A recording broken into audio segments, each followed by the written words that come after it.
Du soir montent des feux et des points de silence qui vont s'élargissant. Au départ, c'était un peu compliqué, mais pour moi, ça a été une aventure extraordinaire. Et cette aventure, elle se poursuit, je m'en suis jamais lassée, voilà.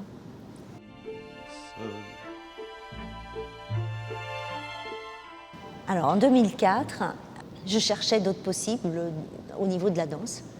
Et le hasard a fait que j'ai croisé des personnes sourdes et la langue des signes. Et j'ai eu un véritable coup de foudre. Et je me suis dit, tiens, on transforme la langue française en poésie. Pourquoi ne pas transformer cette belle langue des signes en poésie dansée? Et c'était le moment pour moi de créer mes propres formes. Infiniment brisé. Je voulais une compagnie avec des personnes très différentes et pas que du milieu danse contemporaine. Et le métissage danseur entendant et danseur sourd a été pour moi vraiment super important. Chacun s'est retrouvé avec ses différences et ses ressemblances.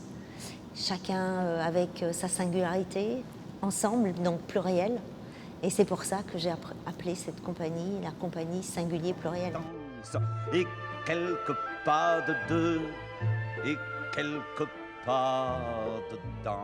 À partir du moment où on a créé notre premier spectacle, qui s'appelle Cœur battant, et qu'on tourne toujours depuis longtemps, je me suis dit, il faut être crédible, il faut professionnaliser. Et à partir de ce moment-là, les choses ont changé.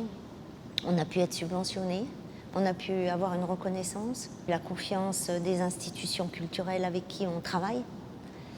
Et à présent, non seulement on crée des spectacles qu'on tourne pour la scène, mais on travaille énormément aussi dans les musées et centres d'art contemporain. Et on a fait des actions culturelles dans les écoles et démarrer la culture avec les tout-petits, le fait qu'ils découvrent que les personnes sourdes dansent, que la langue des signes est si belle dans la danse.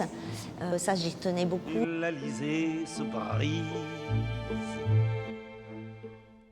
Plus les institutions culturelles nous font confiance, plus le public nous suit. Depuis quelques années, la ville de Montpellier, elle nous subventionne au niveau de la culture, au même titre que n'importe quelle compagnie. Et ça, c'est un gros progrès.